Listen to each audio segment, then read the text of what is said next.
Hello and welcome back, ladies and gentlemen. I am Preacher, and today I just gotta address the rumors, the speculation, the naysaying and uppraising. The rumors that Helldivers.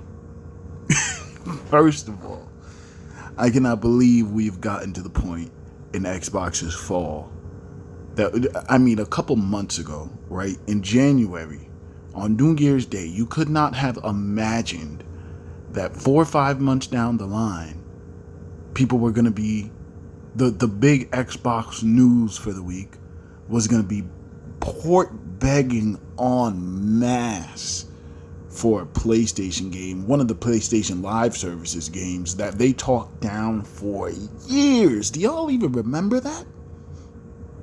Do y'all even remember before Helldivers 2 came out and they were saying Sony was throwing shit at the wall and they didn't know how to make a multiplayer game and they were gonna all crash and burn and Jim Ryan had destroyed, but yeah, all of this before Helldivers dropped.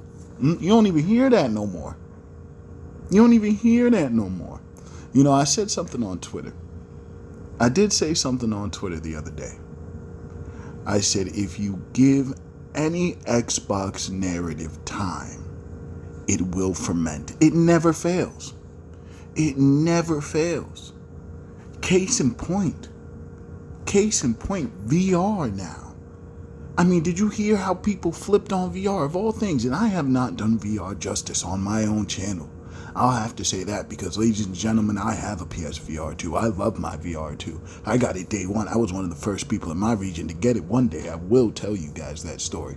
I will make that video. But for now, just know, I love my VR 2. And I've heard all the trash talk. And I'm talking to you, kind of funny. I'm talking to you. All of these people talking trash about VR 2. The second Xbox VR gets brought up, it's hot? Crazy. I'll save that one for later. But for now, no, just know I've seen it. Second point in case. Just today, ladies and gentlemen, I'm bringing you breaking news. Starfield, of all games, announced that they're going to have a 60 FPS mode and a 40 FPS mode in an uncapped mode, but a 60 FPS mode, right?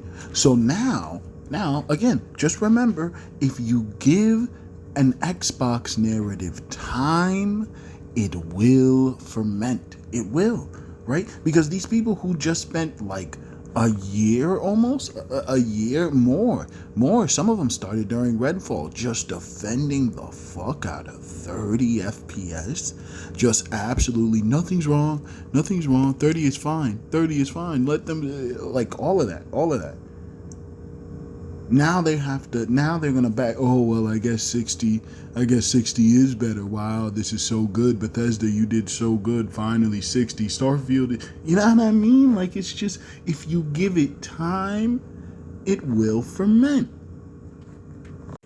But I shouldn't be surprised. I genuinely should not be surprised.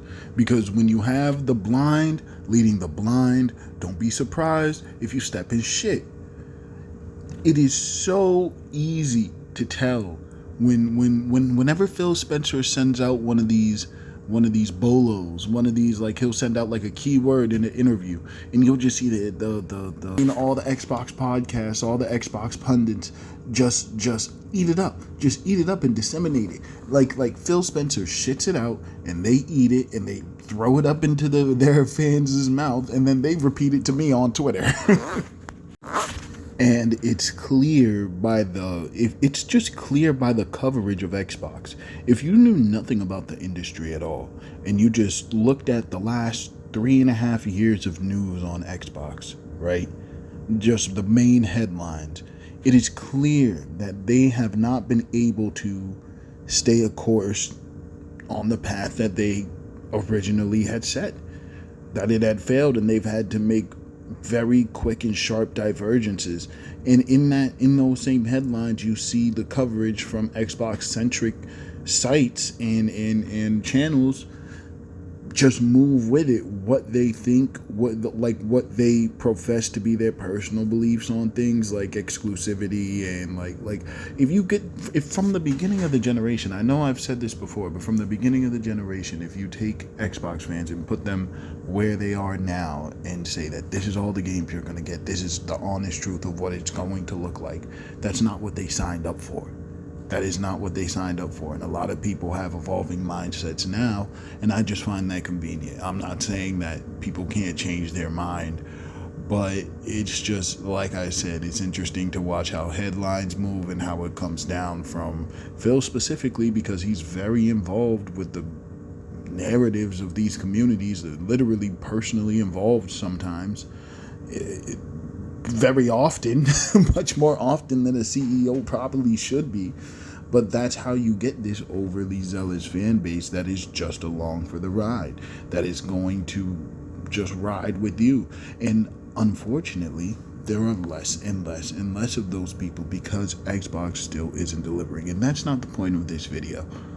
That's not the point. In fact, this video doesn't really have a point. Usually a little background, or usually I will start and I will have a thought in mind or a point I'm trying to get across. But today I was more inspired by a random video that I saw. I promise this all ties back in together, but Colin Moriarty put up a Sacred Symbols with Defining Duke. If you somehow found me and have not found them, large recommend. But he said that there is no point in putting up, and this is something we see at the discourse all the time, there's no point in putting a mirror up to the industry in trying to project as if it's a mirror image. You know what I mean? These competitors are not the same, right? We always said Nintendo is different, right? But at this point, we have to admit PlayStation and Xbox are very, very different. These are very, very different companies with very, very different strategies, right? So I said this all tied together. The port begging for Helldivers, right? A lot of the justification for that is that Xbox is showing that kind of growth is what the industry needs, right? It's being tied together with like the loss of jobs and like, you know, the horrible state that the industry is definitely in, right? But the growth strategies are just completely separate, right? PlayStation putting Helldivers onto Xbox wouldn't make sense, right? It would make more sense for them to backport it to PlayStation 4, which has a much higher install base than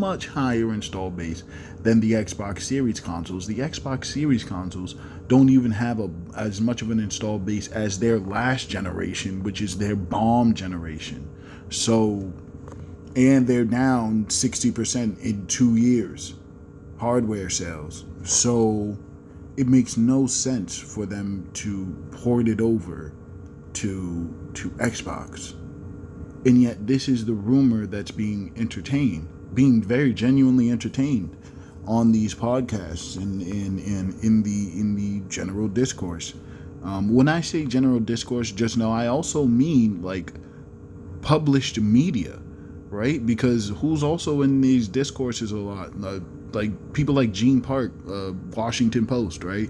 People like Tom Warren. I think he's fucking, I forget which one. VGC maybe, I forget. But like when I say the discourse, I don't mean just Twitter, because all of this stuff moves like Twitter is the pebble and everything else is the ripples. You know what I mean? And ultimately, I think that just bears noting. I think that just genuinely bears noting that we're at this point. That 5 months into 2024, Xbots are port begging for one of the PlayStation Live service games and VR. That's going to do it for me. I am Preacher, and I hope to see you back here on the pews.